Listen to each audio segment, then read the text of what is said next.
Olá, bem-vindo, eu sou Haroldo Maranhão, este é o meu canal Pastoral e Pessoal.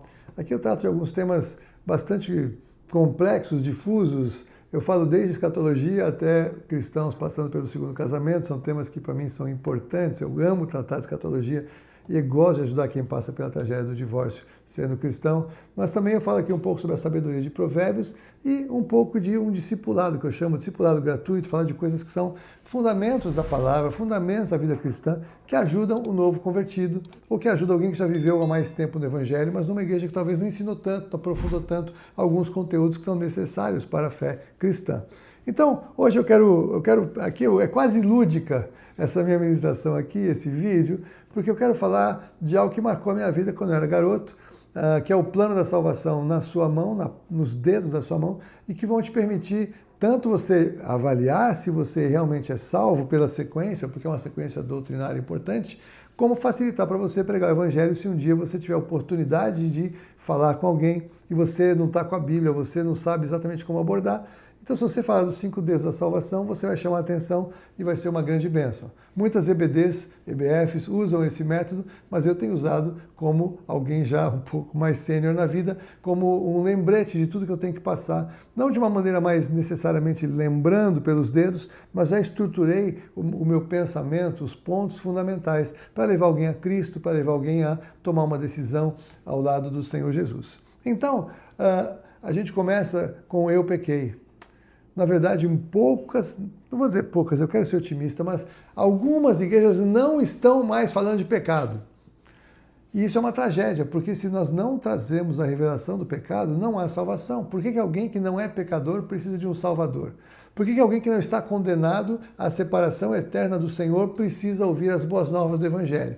É uma pessoa ética, boa, bondosa, está tudo bem. Deus entende, você é uma pessoa bem intencionada. Não. Precisamos trazer a pessoa a revelação de que ela é pecadora. E na verdade é muito simples, é só lembrar a pessoa que se ela um dia na vida ela teve um mau pensamento, este pecado já ofendeu a santidade de Deus e acabou. Ou se ela disse uma mentira simples, já é suficiente. Porque a santidade de Deus é a referência, não é a quantidade ou a intensidade dos pecados das pessoas que trazem condenação, que trazem separação de Deus, é a santidade do Senhor, que ela é pura, perfeita e inalcançável por algum ser humano. Então, convencer alguém de que ela é pecadora é o começo, e aí, falando de pensamentos, falando de mentira, fica fácil. Eu tenho os textos aqui, eu vou colocar aí na descrição do vídeo. Eu pequei. O que eu preciso? De arrependimento. A pessoa tem que começar a entender que não está tudo bem, ela precisa de mudança, que ela não é capaz de produzir. Aí então, Deus me ama. Aí sim, Deus prova o seu amor para conosco pelo fato de que Cristo morreu por nós, sendo nós ainda pecadores. Então, o pecado revelado não é para tornar a pessoa em alguém desesperançada, miserável, mas é para se sentir confrontada pelo seu pecado, necessitar de um Salvador, e aí então nós precisamos começar a apresentar o Salvador falando do amor de Deus, porque Deus amou o mundo de tal maneira e deu seu Filho unigênito para que todo aquele que nele crê não pereça, mas tenha a vida eterna. Então, o fato do amor de Deus é o que muda a conversa, muda o rumo da conversa, porque vai mudar, se Deus quiser, o rumo da vida dessa pessoa que você está aí evangelizando, ou que você vai ter essa oportunidade, depois desse vídeo, de apresentar o Evangelho de Jesus. Então, Deus me ama. E aí, a sequência, então, é não só que Deus amou e ficou lá no céu falando, olha, eu amo muito vocês, mas olha, se vocês não mudarem de vida, não tem o que fazer. É claro que é uma brincadeira. Deus, ele amou, ele se inclinou para nós. Eu comento sempre que todas as religiões são iguais.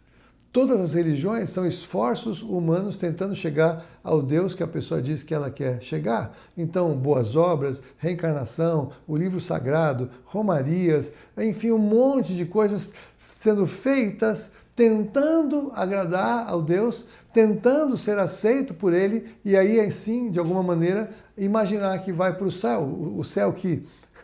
Nem sei o céu que cada um idealiza, né? Mas todos idealizam um tipo de céu, de paraíso, de vida após a morte, com coisas boas. Então é um esforço de todos tentando fazer alguma coisa por boas obras, e aí a Bíblia fala que as nossas boas obras são como trapos de imundície para Deus, A Bíblia fala que nós somos salvos pela graça por meio da fé, não por obras, para que ninguém possa se gloriar nelas, possa se achar muito, né? Mas então o Evangelho de Jesus não é a gente tentando agradar a Ele porque eu sou evangélico, porque eu sou crente, porque eu sou pastor, nada disso.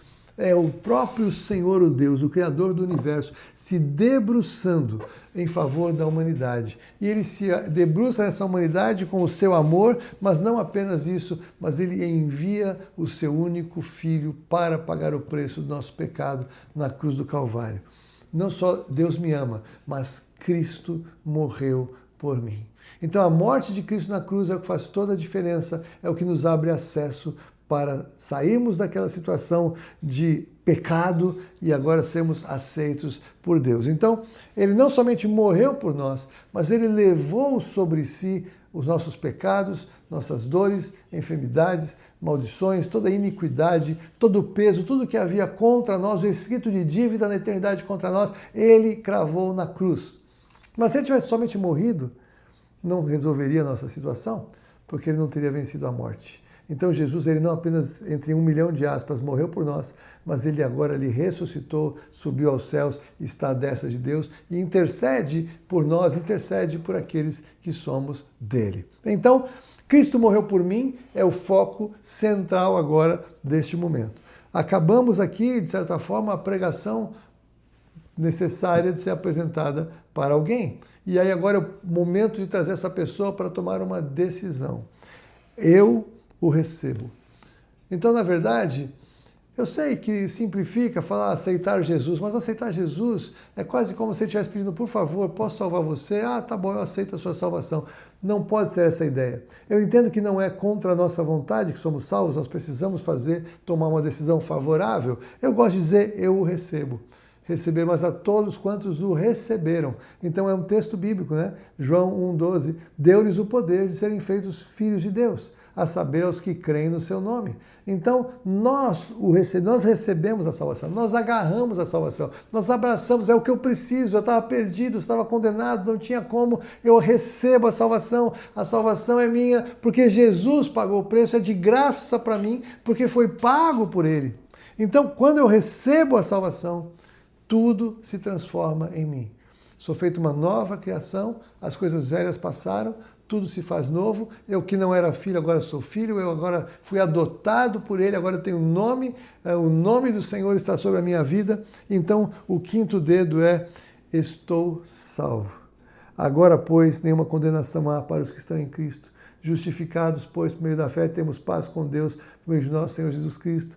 A todos quantos o receberam, deu-lhes o poder de serem feitos filhos de Deus. E aí eu posso falar outros textos. Nós agora somos salvos. Então, em uma conversa, você pode apresentar uma mensagem que muda a vida, muda o destino de uma pessoa.